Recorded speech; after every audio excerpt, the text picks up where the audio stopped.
equiparar el concepto de acoso sexual con de ataque sexual.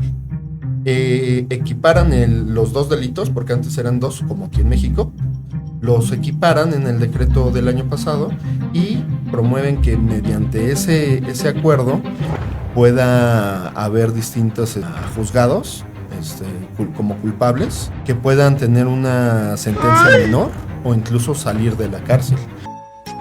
Bienvenidos a su programa de Conexión en Línea, Unión Campesina. El año pasado, en el 2022, se promulga una nueva ley en temas de paridad de género en España, promovida por Pedro Sánchez, el presidente actual.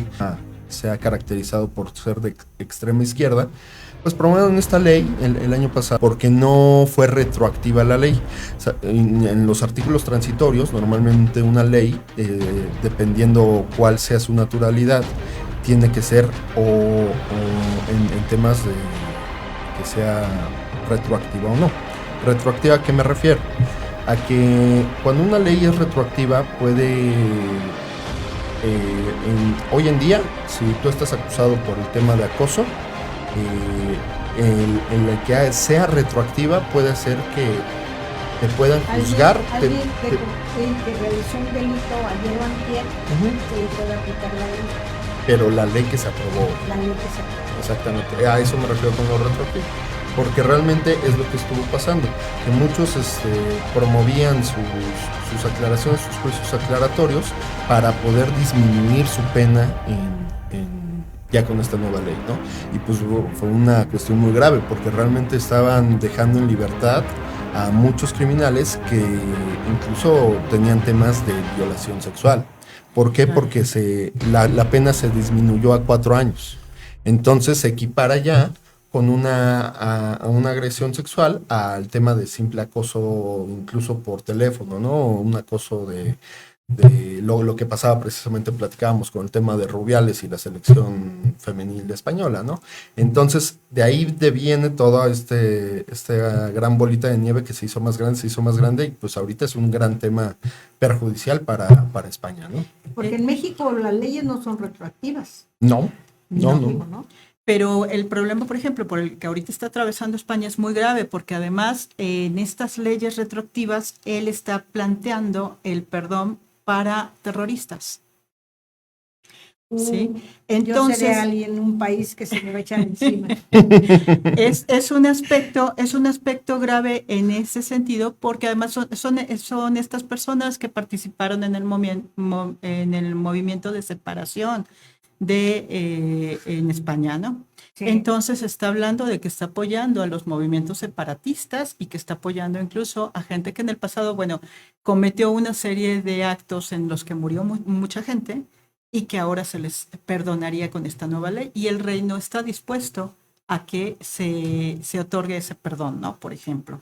Entonces, esto mete en contradicciones muy, muy severas a la sociedad española en este momento, que además también trae otros debates de actualidad, como lo que sería también la inteligencia artificial. Así porque claro. Además España es el país que se va a meter de lleno a la legislación europea en el tema de inteligencia artificial. Porque lo que pasa en España un poco, para explicarles un poco por qué no hay gobierno, es que sí hay un ganador de las elecciones, que puede ser... Hay 5 fuerzas principales, ¿no? Los de ultra izquierda, ultraderecha, los de centro y los que están en medio. Una derecha moderada y una izquierda moderada. Entonces son 5 fuerzas políticas las que más o menos dominan el entorno político en España. ¿Qué pasa? Que al haber una votación tan fracturada, no pudieron ponerse de acuerdo para que hubiese un gobierno. Ellos lo que hacen es gobernar con acuerdos. Aquí a la vez de los diputados, que hacen como contrapesos en la Cámara de Diputados, en las distintas fuerzas políticas, lo que pasa ya es que también se llegan a negociaciones para poder hacer gobierno. Es un sistema más parlamentario, ¿no? Exacto. Y además muy complicado ahorita, porque también hay un conflicto muy fuerte entre el rey y el presidente, que sería en este caso Sánchez, por diversas situaciones, pero una de ellas es por impulsar precisamente estas políticas que le llaman de izquierda o muy progresistas, ¿no? Es correcto. Realmente la cuestión de negociación va a decaer en que haya una segunda vuelta electoral, unas nuevas elecciones, porque realmente no hay segunda vuelta electoral en España, pero va a ser tendiente a que sea muy parecido a una segunda vuelta electoral, porque ya nada más van a jugar dos fuerzas principales, que son las que ganaron la mayoría, y pues de ahí se tienen que poner de acuerdo para que haya gobierno. Y seguramente lo estaremos viendo en diciembre o en enero del próximo año. Ya estaremos ahora sabedores de qué estará pasando con el gobierno de España, ¿no? Pero pues retomando un poquito el tema de derecho comparado, damos este contexto de lo que está pasando justamente para no cometer los mismos errores que está pasando allá, ¿no?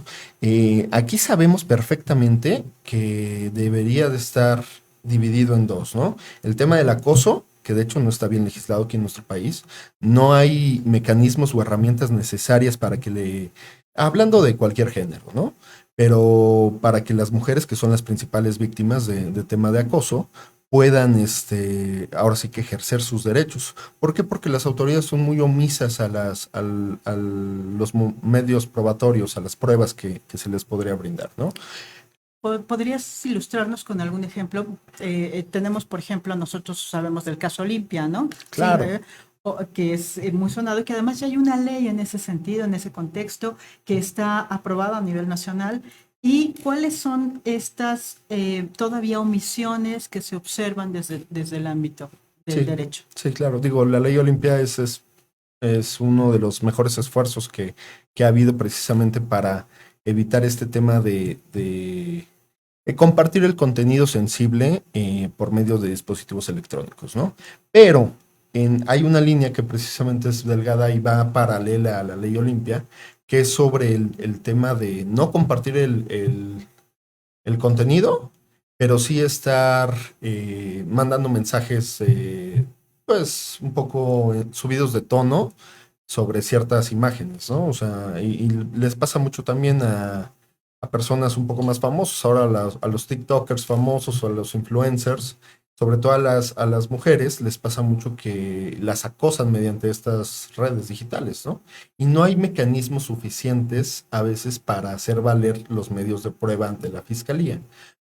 Se ha presentado que una niña precisamente y de escasos 21 años, yo creo, presentó su denuncia ante la fiscalía por un tema de un seguidor que ya era muy insistente, que le estaba mandando fotos, pero realmente no hubo un seguimiento adecuado al tema del acoso, porque no hubo una afectación real según la fiscalía del Estado de Puebla para decir que pudiese haber una reparación del daño, ¿no?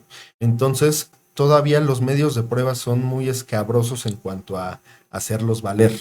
Todavía los elementos de la fiscalía, no solo hablo de la de aquí de Puebla, sino en general, todavía muchos ministerios públicos, muchos policías investigadores no tienen esa sensibilidad de poder hacer valer la ley, ¿no? O sea, porque en la ley está establecido, pero hace falta más capacitación para que puedan desahogarse todos estos temas. Pues le considero que esto es un asunto muy serio y muy grave, porque a la larga los delincuentes se sienten pues en un terreno propicio para seguir cometiendo sus fechorías y llegan incluso al homicidio, ¿no? Es cuando correcto. pudieron haberse evitado. Es correcto.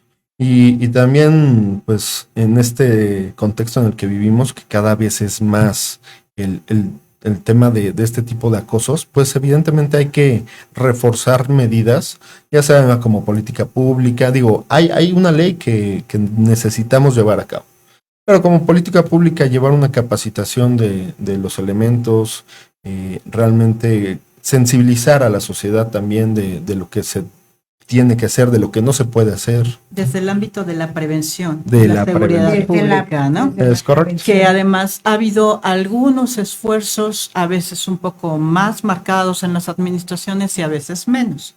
Digamos, a mí el último esfuerzo que me tocó realmente ver y presenciar, pues fue todavía en la administración, en alguna administración pasada, ¿no? O sea, reciente hasta cierto punto, pero que se crearon estas unidades, por ejemplo, de acompañamiento a las mujeres cuando marcaban al 911, ¿no? Que era un acompañamiento especial para mujeres, con oficiales mujeres, que iban siempre acompañadas también de un oficial masculino por si había un tema ahí de violencia, que el esposo no dejara salir a la mujer, que hubiera violencia con los niños, que quisiera retenerlos, alguna cosa así, ¿no? Pero estamos hablando de violencias distintas, estamos hablando de un acoso distinto, ¿no? Porque aquí estamos, esto es más violencia vicaria, tú estás hablando más de un acoso y que tiene que ver con un acoso también en los términos digitales, en lo que todos nos movemos hoy en día, ¿no? Que es nuestro mundo ahora, que son los mensajes de texto, que son las redes sociales, que es pues ya correo electrónico se utiliza cada vez menos, ¿no? Sí. Pero efectivamente, pues WhatsApp, estos mensajes que se dan muchas veces, como dices, a personas que son públicas, ¿no? A políticas. Incluso políticos, muchos han acabado casos, su ¿no? carrera política por cuestiones así, ¿no? Efectivamente, y tenemos casos también de comunicadoras que son acosadas públicamente por cuestiones también que tienen que ver con sucesos políticos, con sucesos que dan a conocer de su actividad periodística.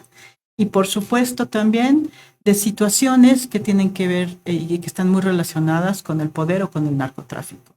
Acosadas ahí constantemente en redes sociales, desacreditadas, y como dices, a veces incluso su fuente de trabajo pues termina.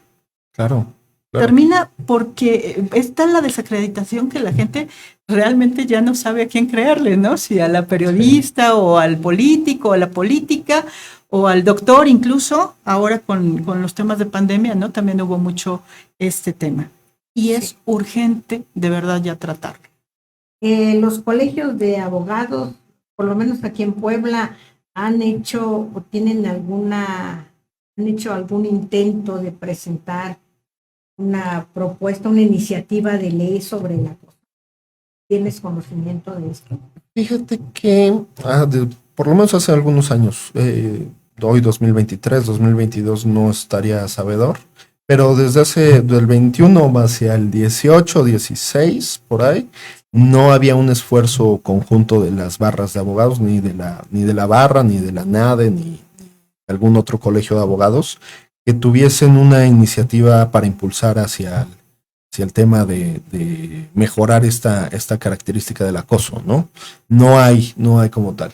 Nosotros, como sociedad civil, desde dos asociaciones civiles, el Consejo de Estudiantes del Estado de Puebla y desde FAC Officium, ahí estuvimos impulsando un programa que se llama Universitarios por la Seguridad, donde precisamente como a materia de política pública intentábamos focalizar dónde estaban los focos rojos de inseguridad en las inmediaciones de las universidades.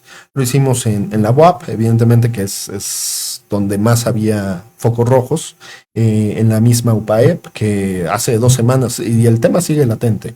Pero el problema también viene de que no hay un seguimiento en las administraciones. Porque esta política que nosotros impulsamos, la impulsamos era el 2017-2018, ¿vale? Sí.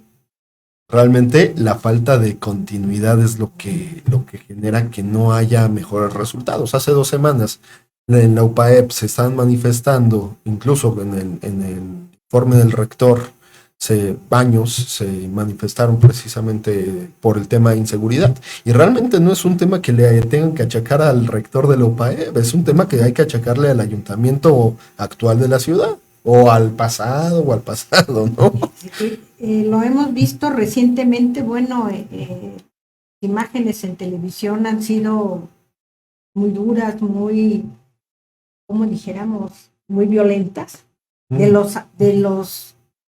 las confrontaciones, los pleitos entre estudiantes. Es correcto. Que han resultado con lesiones muy serias, muy severas. y parece ser que nadie hace absolutamente nada. El caso de Neto, ¿no? Sí. Concretamente, que ya los 6, no sé cuántos chicos son, 6, 8, que lo atacaron, pues en este momento se encuentran prófugos de la justicia, ¿no?